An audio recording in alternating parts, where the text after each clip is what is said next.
नमस्कार, मैं नेहा आपका स्वागत करती हूँ इनसाइड डेली में। 10 टॉप न्यूज आपको रखे सबसे आगे। आज की टॉप हेडलाइंस हैं: विदेश मंत्री एस जयशंकर का लक्जमबर्ग दौरा, आतंकवाद पर कड़ा प्रहार और कूटनीतिक संदेश। सोनम वांगचुक पर एनएसए का शिकंजा, सुप्रीम कोर्ट में सुनवाई टली। जोधपुर जेल में बंद लद्दाख की आवाज। ऑफिस के बाद नो कॉल नो ईमेल, संसद में आया राइट टू डिस्कनेक्ट बिल। क्या आपका बॉस मानेगा? उत्तर भारत में कुदरत का कहर, शून्य के नीचे पहुंचा पारा, कोहरे ने थामी रफ्तार, पहाड़ों में बर्फबारी का अलर्ट। रूसी सुरक्षा के बावजूद अमेरिकी सेना ने वेनेजुएला के 2 तेल टैंकरों को जब्त कर लिया। मिडिल ईस्ट में महाधमाका, सीरिया और इजराइल के बीच पेरिस में सीक्रेट डील, अलेप्पो में युद्ध शुरू। Share market update, top 5 gainers and losers, commodity prices, भारतीय क्रिकेट का नया सितारा, वैभव सूर्यवंशी का विश्व रिकॉर्ड। चलिए रुक करते हैं अपनी पहली खबर पर। विदेश मंत्री एस जयशंकर का लक्जमबर्ग दौरा, आतंकवाद पर कड़ा प्रहार और कूटनीतिक संदेश। जयशंकर का यूरोप में गर्जन, पाकिस्तान के आतंकी कैंपों पर बोला हमला, दुनिया को दिखाया ऑपरेशन सिंदूर का आईना। आज कूटनीति के मोर्चे पर लक्जमबर्ग से एक बहुत बड़ी खबर आ रही है। भारत के विदेश मंत्री डॉक्टर एस जयशंकर ने पाकिस्तान को उसके घर में घेरते हुए वैश्विक समुदाय को कड़ा संदेश दिया है। जयशंकर ने कहा कि पाकिस्तान दशकों से खुलेआम आतंकी ट्रेनिंग कैंप चला रहा है और अब यह दुनिया के लिए असहनीय होना चाहिए। उन्होंने लक्जमबर्ग में भारतीय समुदाय के बीच अपनी बात रखते हुए भारत की बढ़ती ताकत का एहसास कराया। विदेश मंत्री ने उन देशों की भी जमकर क्लास लगाई जो भारत को मुफ्त की सलाह देते रहते हैं। जयशंकर ने कहा, आज की दुनिया में कुछ देश केवल अपने फायदे के लिए काम करते हैं और दूसरों को शांति का पाठ पढ़ाते हैं। उन्होंने ऑपरेशन सिंदूर का ऐतिहासिक जिक्र किया। उन्होंने स्पष्ट किया कि भारत अब किसी के दबाव में नहीं आता है और अपने दुश्मनों को पहचानता है। विदेश मंत्री ने भारत और लक्जमबर्ग के बीच गहरी होती तकनीक और व्यापारिक साझेदारी की भी सराहना की। उन्होंने कहा कि भारतीय प्रवासी दुनिया भर में भारत के सबसे बड़े राजदूत हैं। जयशंकर ने वेनेजुएला के हालातों पर भी चिंता जताई और वहां के लोगों की सुरक्षा की अपील की। उन्होंने भविष्यवाणी की कि 2026 में यूरोप के साथ भारत के रिश्ते एक नई ऊंचाई पर पहुंचेंगे। चलिए रुक करते हैं अपनी अगली खबर पर। आज की एक और बड़ी खबर लद्दाख के मशहूर एक्टिविस्ट सोनम वांगचुक से जुड़ी है। सोनम वांगचुक इस वक्त जोधपुर की सेंट्रल जेल में बंद है और उन पर लगा है सख्त कानून NSAI। NSA कानून के तहत किसी भी व्यक्ति को 12 महीने तक बिना ट्रायल के हिरासत में रखा जा सकता है। आज यानी 7 जनवरी को सुप्रीम कोर्ट में उनकी रिहाई और नजरबंदी के खिलाफ सुनवाई होनी थी, लेकिन सुप्रीम कोर्ट ने इस मामले को अब कल यानी 8 जनवरी के लिए स्थगित कर दिया है। वांगचुक की पत्नी गीतांजलि ने कोर्ट में अर्जी दी है कि उनके पति की गिरफ्तारी पूरी तरह से अवैध है। उन्होंने आरोप लगाया है कि वांगचुक की आवाज को दबाने के लिए उन पर यह गंभीर कानून थोपा गया है। केंद्र सरकार ने वांगचुक को वीडियो कॉन्फ्रेंसिंग के जरिए पेश होने का भी विरोध किया है। सॉलिसिटर जनरल तुषार मेहता ने कहा कि अगर वांगचुक को यह सुविधा दी गई तो सभी कैदी इसकी मांग करेंगे। गृह मंत्रालय का आरोप है कि वांगचुक ने लेह में भीड़ को भड़काने और हिंसा फैलाने की कोशिश की। दूसरी ओर वांगचुक के समर्थकों का कहना है कि वे केवल लद्दाख के पर्यावरण और अधिकारों के लिए लड़ रहे हैं। वांगचुक पिछले कई दिनों से भूख हड़ताल पर थे, जिसके बाद उन्हें हिरासत में लिया गया। सुप्रीम कोर्ट के जस्टिस अरविंद कुमार की बेंच अब इस मामले की गंभीरता से जांच कर रही है। लेह एपेक्स बॉडी और कारगिल डेमोक्रेटिक अलायंस ने उनकी तुरंत रिहाई की मांग की है। वांगचुक ने गिरफ्तारी से पहले कहा था कि वे इस नेक काम के लिए जेल जाने को तैयार हैं। पुलिस का दावा है कि वांगचुक के कुछ प्रोएक्टिव बयानों से इलाके की शांति भंग हुई थी। क्या कल सुप्रीम कोर्ट से वांगचुक को राहत मिलेगी या उनकी जेल यात्रा जारी रहेगी? इस केस में कपिल सिब्बल जैसे बड़े वकील वांगचुक का पक्ष रख रहे हैं। चलिए रुक करते हैं अब अपनी अगली खबर पर। Right to disconnect bill, digital कार्य संस्कृति में सुधार की पहल। ऑफिस के बाद नो कॉल नो ईमेल, संसद में आया राइट टू डिस्कनेक्ट बिल। क्या आपका बॉस मानेगा? क्या आप भी ऑफिस खत्म होने के बाद बॉस के कॉल से परेशान रहते हैं? क्या छुट्टी के दिन भी आपको काम के ईमेल का जवाब देना पड़ता है? दोस्तों, आपकी इस समस्या का समाधान अब संसद में पहुंच चुका है। राइट टू डिस्कनेक्ट बिल 2025 पर देश भर में बड़ी बहस शुरू हो गई है। यह बिल कर्मचारियों को अधिकार देता है कि वे ऑफिस के बाद ऑफिस की बातों से कट सके। सांसद सुप्रिया सुले ने इस बिल को पेश किया है ताकि लोगों का मानसिक स्वास्थ्य सुधर सके। इस बिल के मुताबिक ड्यूटी खत्म होने के बाद आप कॉल या मैसेज को इग्नोर कर सकते हैं। और अब सबसे अच्छी बात यह है कि ऐसा करने पर कंपनी आपके खिलाफ कोई एक्शन नहीं ले पाएगी। अगर कोई कंपनी नियमों को तोड़ती है तो उस पर भारी जुर्माने का प्रस्ताव है। कंपनी को अपने कुल पारिश्रमिक का 1% तक हर्जाना देना पड़ सकता है। 10 से ज्यादा कर्मचारियों वाली हर कंपनी को डिस्कनेक्ट की पॉलिसी बनानी होगी। इसमें स्पष्ट करना होगा कि इमरजेंसी में ही कर्मचारी को फोन किया जा सकता है। अगर आप ऑफिस के बाद काम करते हैं तो आपको ओवरटाइम का पैसा भी मिलेगा। फ्रांस, पुर्तगाल और ऑस्ट्रेलिया जैसे देशों में यह कानून पहले से ही लागू है। भारत में ऑलवेज ऑन कल्चर की वजह से लोग तेजी से तनाव का शिकार हो रहे हैं। डिजिटल युग में निजी जीवन और दफ्तर के बीच की सीमा खत्म होती जा रही है।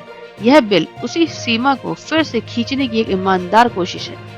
आईटी और कॉर्पोरेट सेक्टर के कर्मचारियों ने इस बिल का दिल खोलकर स्वागत किया है। क्या आपको लगता है कि भारत जैसे देश में इसे लागू करना आसान होगा? अपनी राय हमें कमेंट में जरूर बताएं।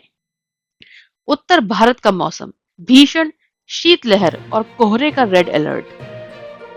उत्तर भारत में कुदरत का कहर, शून्य के नीचे पहुंचा पारा, कोहरे ने थामी रफ्तार, पहाड़ों में बर्फबारी का अलर्ट। उत्तर भारत में इस वक्त कुदरत का रौद्र रूप देखने को मिल रहा है। पहाड़ों में बर्फबारी और मैदानों में घने कोहरे ने जनजीवन को फ्रीज कर दिया है। उत्तराखंड में कई जिलों में तापमान शून्य के नीचे यानी माइनस में चला गया है। केदारनाथ धाम में भारी बर्फबारी के कारण चारों तरफ सफेद चादर बिछ गई है। मैदानी इलाकों में घने कोहरे के कारण विजिबिलिटी इतनी कम है कि हाथ को हाथ नहीं सूझ रहा। मौसम विभाग ने आज यानी 7 जनवरी को उत्तर प्रदेश के लिए ऑरेंज अलर्ट जारी किया है। लखनऊ से लेकर बरेली तक भीषण शीतलहर चल रही है, जिससे लोग कांप रहे हैं। पहाड़ी इलाकों में पाला पड़ने से फसलों को भारी नुकसान होने की आशंका है। बद्रीनाथ, गंगोत्री और यमुनोत्री में भी कड़ाके की ठंड पड़ रही है। प्रशासन ने लोगों को बेवजह घर से बाहर न निकलने की सलाह दी है। दिल्ली एनसीआर में भी आज सुबह घना कोहरा छाया रहा। कई ट्रेनें और उड़ानें कोहरे की वजह से घंटों की देरी से चल रही हैं। सड़क दुर्घटनाओं को रोकने के लिए पुलिस ने विशेष सावधानी बरतने को कहा है। उत्तराखंड के उधम सिंह नगर और हरिद्वार में कोल्ड डे की स्थिति बनी हुई है। नैनीताल में अधिकतम तापमान केवल 14 डिग्री के आसपास रहने का अनुमान है। बर्फीली हवाओं ने राजस्थान और हरियाणा को भी अपनी चपेट में ले लिया है। रैन बसेरों में भीड़ बढ़ रही है और प्रशासन अलाव की व्यवस्था कर रहा है। डॉक्टरों ने चेतावनी दी है कि यह ठंड बच्चों और बुजुर्गों के लिए खतरनाक हो सकती है। उत्तर प्रदेश के कुछ जिलों में स्कूल की छुट्टियां आगे बढ़ा दी गई हैं। किसानों को सलाह दी गई है कि वे पाले से बचने के लिए खेतों में धुआं और सिंचाई करें। अगले 4 से 5 दिनों तक राहत मिलने की कोई उम्मीद नहीं दिख रही है। क्या इस साल की सर्दी पिछले 10 सालों का रिकॉर्ड तोड़ने वाली है? अपनी राय हमें कमेंट में जरूर बताएं। चलिए रुक करते हैं अपनी अगली खबर पर। रूसी सुरक्षा के बावजूद अमेरिकी सेना ने वेनेजुएला के 2 तेल टैंकरों को जब्त कर लिया। रूसी सुरक्षा के बावजूद अमेरिकी सेना ने वेनेजुएला के 2 तेल टैंकरों को जब्त कर लिया। बुधवार को अमेरिकी सेना ने वेनेजुएला के अवैध तेल बेड़े से 2 टैंकर जब्त किए। MV बेला 1, जिस पर हाल ही में रूसी झंडा लगाया गया था, और MT सोफिया, जो कि बिना किसी देश का झंडा लिए हुए है। यह कार्रवाई उन जहाजों को निशाना बनाकर की गई जो प्रतिबंधों से बचकर मादुरो को धन मुहैया करा रहे थे। बेला 1 को जब्त करने से पहले कई हफ्तों तक उसकी निगरानी की गई, क्योंकि उसने नाकाबंदी से बचने के लिए अपना रंग और झंडा बदल लिया था। वहीं रूस ने एक पनडुब्बी और अन्य जहाज भेजे, लेकिन हस्तक्षेप नहीं किया। संघीय अदालत के वारंट और ट्रंप की दिसंबर 2025 की घोषणा के समर्थन से की गई इस कार्यवाही का उद्देश्य वेनेजुएला के गिरते निर्यात के बीच अवैध तेल राजस्व को रोकना है। इस ऑपरेशन के दौरान रूसी नौसेना की भारी मौजूदगी दर्ज की गई। एक रूसी पनडुब्बी और एक युद्धपोत मरीनेरा ने बचाव के लिए पास के क्षेत्र में गश्त कर रहे थे, जिससे सीधे सैन्य टकराव का खतरा पैदा हो गया था। यह कार्रवाई वेनेजुएला के राष्ट्रपति निकोलस मादुरो की अमेरिकी विशेष बलों द्वारा की गई गिरफ्तारी के ठीक बाद हुई है। विशेषज्ञों का मानना है कि यह वेनेजुएला की वैश्विक संपत्तियों को भौतिक रूप से जब्त करने के लिए दूसरे चरण का हिस्सा है। रूस के परिवहन मंत्रालय और वरिष्ठ सांसदों ने इस कार्रवाई को खुली डकैती और अंतर्राष्ट्रीय समुद्री कानूनों का उल्लंघन बताया है।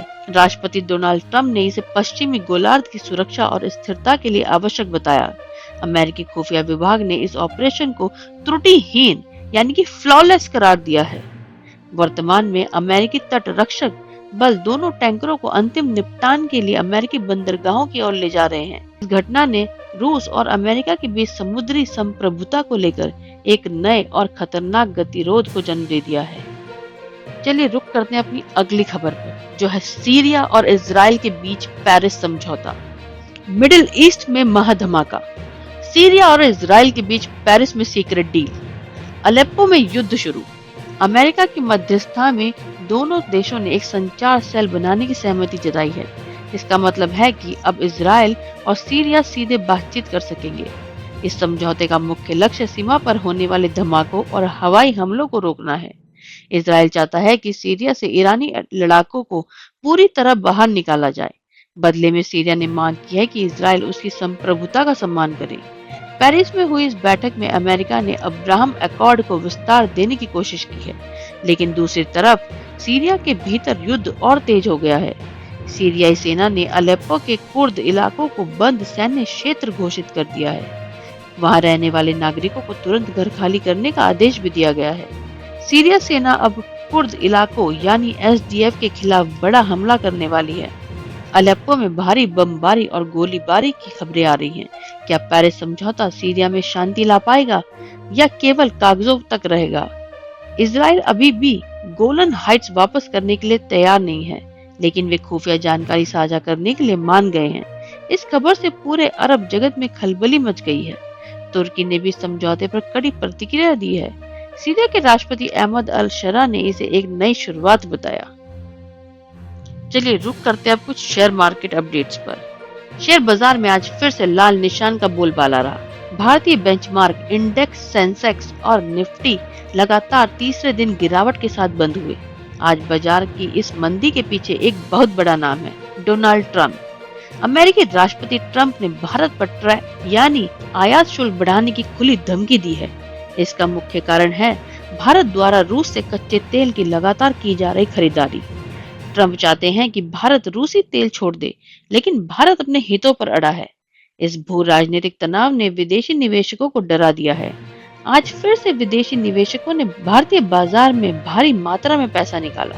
सेंसेक्स आज 102 अंक गिरकर 84,961 के स्तर पर बंद हुआ। वहीं निफ्टी में भी 38 अंकों की गिरावट देखी गई और यह 26,140 पर आ गया। ऑटो और फार्मा शेयरों में आज सबसे ज्यादा गिरावट देखी गई। मारुति सुजुकी और टाटा मोटर्स के शेयरों में आज 2% से ज्यादा की गिरावट रही। सिप्ला आज निफ्टी का सबसे बड़ा लूजर रहा, जिसमें 4% से ज्यादा की गिरावट आई। लेकिन इस अंधेरे के बीच भी कुछ शेयरों ने चमक दिखाई है। टाइटन आज 4% की बढ़त के साथ टॉप गेनर रहा, जिसने बाजार को कुछ सहारा दिया। आईटी शेयरों में भी आज अच्छी खरीदारी देखी गई। एचसीएल, टैंक और विप्रो हरे निशान पर रहे।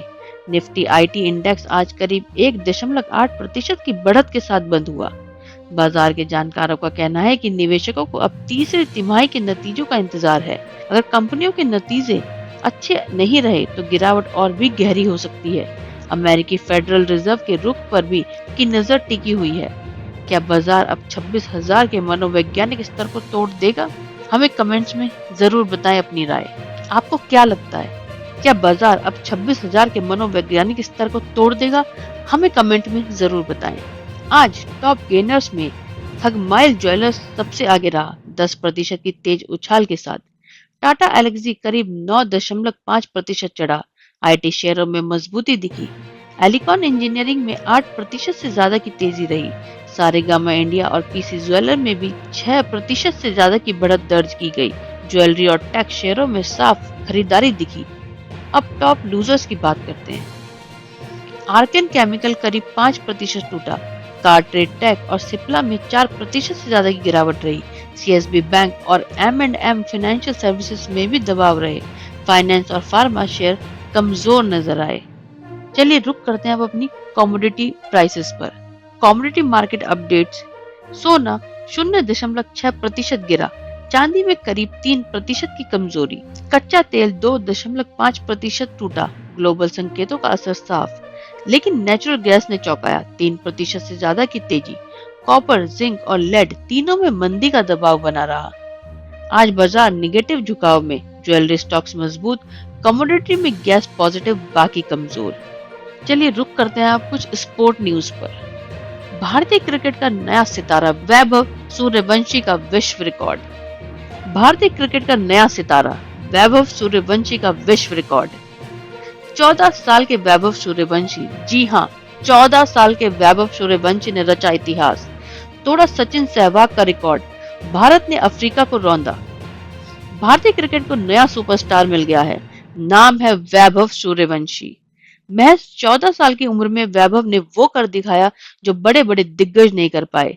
दक्षिण अफ्रीका के खिलाफ तीसरे युवा वनडे में वैभव ने तूफानी शतक जड़कर विश्व रिकॉर्ड बना दिया है। वे यूथ वनडे इतिहास में शतक लगाने वाले दुनिया के सबसे युवा कप्तान बन गए हैं। उनकी उम्र केवल 14 साल और 9 महीने है, जो अपने आप में एक अविश्वसनीय उपलब्धि है। वैभव ने अपनी 127 रनों की पारी में चौकों और छक्कों की बारिश कर दी। उनके साथ सलामी बल्लेबाज आरोन जॉर्ज ने भी 118 रन की शानदार पारी खेली। दोनों के बीच पहले विकेट के लिए 227 रनों की विशाल साझेदारी हुई। भारत ने निर्धारित 50 ओवरों में 393 रनों का पहाड़ जैसा स्कोर खड़ा कर दिया। दक्षिण अफ्रीका की टीम इस लक्ष्य के दबाव में पूरी तरह बिखर गई। दक्षिण अफ्रीका की टीम 160 रनों पर ही ढेर हो गई। भारत ने यह मैच 233 रनों के विशाल अंतर से जीतकर सीरीज 3-0 से अपने नाम कर ली। वैभव सूर्यवंशी की बल्लेबाजी में वही आक्रामकता दिखी जो कभी वीरेंद्र सहवाग में होती थी। वैभव ने केवल बल्लेबाजी ही नहीं बल्कि अपनी कप्तानी से भी सबको प्रभावित कर दिया है। आज के लिए बस इतना ही। Thank you for watching us. आपका दिन मंगलमय हो।